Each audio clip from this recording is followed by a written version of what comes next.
ni moom moo installé est-ce que nekkul tey jii moom moo leen di handicapé par exemple boo leen bëggee gérer le cas Sonko ba kàddu yu mu yëkkati rek dañuy jàpp ne effectivement il y a un complot politique contre moom mooy waral ces déboires judiciaires. non déglu naa bu baax. gars yi surtout sànq mon frère je pense c'est Ousmane. Cheikh Ousmane waaw. yaakaar naa ne quand même nit aussi dañuy nangu leen. réew mi kenn mënu fi ñàkk a nangu ne Pastef c'est un parti politique. Ousmane Sonko est un leader politique c'est une réalité. parce que nit bu demee ci élection présidentielle am 15%. c'est une réalité. c'est un leader politique national incontestable. ñu dem ci ay élections locales mu gagner une ville comme Ziguinchor. ak beaucoup d'autres villes. loolu lu am solo la. mais il faut que également ñu reconnaître que politique également particulièrement un leader c'est d'abord la ligne morale et éthique. Et Ousmane Sonko, moi j'ai rien contre l'homme. wax naa leen ko j'ai beaucoup de respect pour son leadership, son engagement politique. Mais il faut reconnaître au Pastef aussi li ngeen di wax ne Macky Sall de utiliser justice. mais Ousmane Sonko bi muy dem Sweet Beauty mais kenn takku ko dugal ko ci oto yóbbu ko fa. il faut également reconnaître les choses.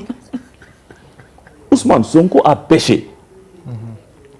du point de vue direct de la morale du Sénégal. moom moo jóg guddi jël oto dem Sweet Beauty alors que le Sénégal était sous couvre-feu. on vivait la pandémie ça aussi il faut pas oublier ça. et ba mu fa jógee discours ba mu njëkkoon wax bokkut ak discours bi mu tenir dans ses premières déclarations il a dit que mosu fa dem après ses avocats ñëw il a bougé sur la ligne de la communication. loolu aussi damay dégg ñu ngeen koy wax dégg rek moo xam la il faut que également nit ñi ñu rappeler yéen journalistes li ngeen tuddee les faits. mais déjà loolu les faits mooy son procès. Sweet Beauty moom moo fa yóbbu boppam. et la waxoon Sénégal yi nekkul ak dëgg. c'est ça la vérité. affaire Mame Mbaye Niang bii comme ni ngeen wax également donc faut pas dire que ni Macky Sall da utiliser la justice ñaata leader ñoo fi nekk di attaquer Macky Sall. Boubacar Camara est là fondamentalement ak ñeneen ak ñeneen. mais au nom de quoi parce que nit ki c'est un leader politique. bu ko justice accusé du dem wuy ji. sous Ablaye Wade Macky Sall a répondu à une convocation de la police ici. te booba ay organisations yi société civile dañ fi jóg am ñun bokkoon APR ne ko doo dem wuy ji. il a dit je vais répondre dafa dem wuy ji commissariat central digg bëccëg jóge fii ñu ànd ak moom ñun ba commissariat. il y a des présidents de la République dans ce monde-là qui sont jugés fi ñuy wax ak yéen président ancien président Mauritanie. il est entre les liens de la détention de répondre à un procès. France on n'a pas convoqué Sarkozy. on n'a pas convoqué Chirac. mais quand même au nom de quoi parce que quelqu'un leader politique la bu ñu ko taxalee ci yoon du wuy ji. et puis mars bi bu ñu ko fàttee lan la ñu wax on a utilisé des jeunes en char de canon ñu dal sur les forces de l'ordre mais bu fekkoon ne bi ñu ko convoqué daf ne gars yi ñëpp toog leen seen kër moom mu taal otoom dem directement tribunal il y aurait pas de problème. il faut également ñu reconnaître man d'accord naa que li may ñaan tey jii mooy Ousmane Sonko mu dem ci procès ñu blanchir ko mu dem nekk candidat ñu dem élection présidentielle c'est tout le malheur que je lui souhaite. mais pourquoi au nom de quoi vous voulez dire que c'est Macky Sall qui utilise la justice mais la justice mon frère c'est d'éminents magistrats qui ont traversé tous les régimes qui étaient là sous Abdou Diouf sous Ablaye Wade et sous Macky Sall et qui seront là des magistrats après Ablaye Wade. pourquoi Macky Sall en quoi il peut manipuler tous les magistrats du Sénégal? combien de fois l'État du Sénégal perd chaque jour des procès ici au Sénégal et à l'étranger chaque fois l'État perd des procès. xam ngeen comment fonctionne l'État? pourquoi l'agence judiciaire de l'État est là? c'est pour payer des indemnités. chaque jour l'État du Sénégal est condamné. si le président de la République avait les moyens d'utiliser la justice est-ce que l'État du Sénégal dana perdre ay procès? sous Karim Wade il y a des procès qu'on a perdus. est-ce que c'est pas des magistrats qui l'ont géré? mon frère yéen réew mi mënu leen ko yore te du ngeen respecter justice. parce que élection yi ñu passé da ngeen a gagné élection da ngeen doon fichier bi baaxul dañu dem ay élection ay magistrats ñoo géré processus électoral bi et pourtant vous avez gagné des communes. pourquoi on doit jeter toute la justice? moi je ne dis pas que tous les magistrats amuñ leen lu ñu war a reprocher sur la justice mais depuis que bi ñu yoree pouvoir bi ak léegi on a travaillé à améliorer les conditions de la justice réforme de justice ay TG tey lan lañ fi fekk il y avait des tribunaux régionaux aujourd'hui on a des tribunaux de grande instance on a augmenté les prisons pour améliorer les conditions des détenus bien que ba léegi jafe na mais rien que sur la justice on a travaillé à ce que améliorer les conditions de travail des magistrats dégg nañ bërki dem le discours que le président a tenu lors de comment on l'appelle de la rentrée des cours et tribunaux parce que la justice mon frère c'est un rempart moi je ne suis pas d'accord bu fekkee tu as porté plainte à Mbirkilane ñooñu dañ leen war a convoquer bu fekkee convoqué wuñ la demaatal Mbirkilane nga def point de presse nga wax va rencontrer le procureur parce que vous êtes un député boo porter plainte on doit entendre ki nga porter plainte personne n'est au-dessus de la loi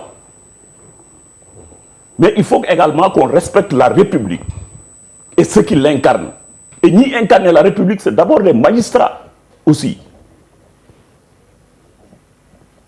Macky Sall peut être pas dans son palais là pour que à chaque fois que mu organiser non un leader politique qui est attrait devant la justice il est attrait devant la justice parce que il a posé des actes où il a sorti des paroles yoo xam ne ce n'est pas exact et ñun ñëpp déglu nañ Sonko la mu waxoon ci discours bi ak la mu wax bërki démb Kër Massar c'est différent il a évolué sur le discours nee na j'ai lu sur internet un leader politique de son envergure de ses responsabilités il porte des accusations sur Mame Mbaye Niang un citoyen sénégalais je n'ai pas dit que Mame Mbaye Niang a raison mais il a évolué sur ce qu'il a dit c'est ça la vérité aussi des faits et pour la première fois aussi Mame Mbaye Niang il a été courageux parce que c'est un ministre il a demandé un ministre buy dem de tribunal c'est parce que il a eu l'autorisation de sa hiérarchie c'est rare qu'au Sénégal qu'on voit un ministre qui porte plainte et qui va s'asseoir répondre il pouvait déléguer ses avocats je pense que de la même manière Sonko devait avoir le courage aussi d'aller répondre et d'affronter Mame Mbaye Niang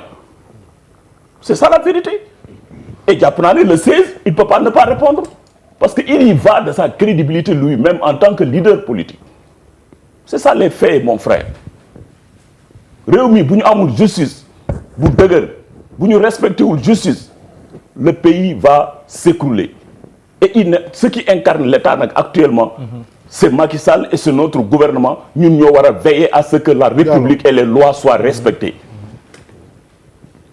c'est ça bu fekkee ne bëgg la même kër sax da nga koy organiser mais quand même il faut arrêter l'instrumentalisation justice aussi est-ce que loolu tamit du affaiblir la justice maanaam ñu am la perception wala le sentiment que dafa am benn pouvoir bu fi nekk day jël la justice di ko instrumentaliser à des fins politiques. ce que je veux pas moi en tant que leader politique mooy ñun leader politique yi waruñu nangu loolu il faut pas qu'on mette dans la conscience des jeunes sénégalais que on ne doit pas croire à notre justice au nom de quoi fii ku fi génn ñu tooñ la da ngay porter plainte parce que justice nga yaakaar c'est ça la vérité ci suñ pouvoir jàpp nañ fi ñun suñ pouvoir ñaata leader politique yoo xam ne bokk nañ ci ay confréries yu am doole fii ci réew bi convoqué wuñu leen fii jàpp ñu leen quand même Karim Wade tout puissant ministre doomu président de la République bañ ko convoqué il a pris un billet d'avion pour ñëw répondre à la justice ça il faut le reconnaître à Karim Wade 59 Serigne Cheikh mais quand même Serigne Cheikh Ahmed Tidiane il faut arrêter Diallo il faut arrêter il faut respecter la justice moi je ne dis pas jusqu'à maintenant je ne dis pas que Ousmane Sonko est coupable loolu c'est la justice mais ce que je dis en tant que responsable politique et c'est ça les faits et que on dit la vérité ce que vous appelez vous les journalistes les faits c'est que Ousmane Sonko est allé librement la nuit à Sweet Beauté ça c'est un de deux il a accusé Mame Mbaye Niang et jusqu'à présent il n'a pas encore sorti des documents officiels qui prouvent que Mame Mbaye Niang a volé 29 milliards et puis 29 milliards dans ce pays la traçabilité des ressources de l'État moi je dis pas que mais où est-ce que Mame Mbaye Niang dans quelle banque et dans quel trésor du Sénégal quelqu'un peut dilapider 29 milliards ça veut dire que nous on n'a pas de trésor public on n'a pas de trésor public toutes nos banques là n'existent plus comme donc tey jii yow boo génnoon 200 millions rek dem ci ab banque di ko verser mais on te demande des justifs où est-ce que tu as pris cet argent comment quelqu'un peut sortir des ressources publiques de l'État jusqu'à concurrence de 29 milliards moi c'est ça que je m'interroge d'accord voilà les faits waaw xam nga monsieur Gaye bi muy développé dafa commencé ne Ousmane Sonko a péché ci dem Sweet Beauté dem Sweet Beauté du péché de. moralement lay wax quoi. moralement du péché juridiquement du péché dem Sweet Beauté loolu faut que ça soit très très clair pour képp ku ñuy sànni dem Sweet Beauté moralement juridiquement du péché. benn bi damay dégg souvent yaa ngi ko xëy laaj et dafa am solo. quelqu'un qui prétend gouverner la gouvernance des Sénégalais. peu importe c'est pas un péché qui se fait aller masser. xaaral rek c'est pas un péché c'est pas un péché. ok juridiquement c'est pas un péché moralement c'est pas un péché loolu benn la beneen bi ñoom dañuy wax ne Ousmane Sonko def noonu musa dem Sweet Beauté man loolu musuma ko gis musuma ko dégg et souvent. damay dégg les gens de la mouvance présidentielle di ko wax. si il a dit. non ses premières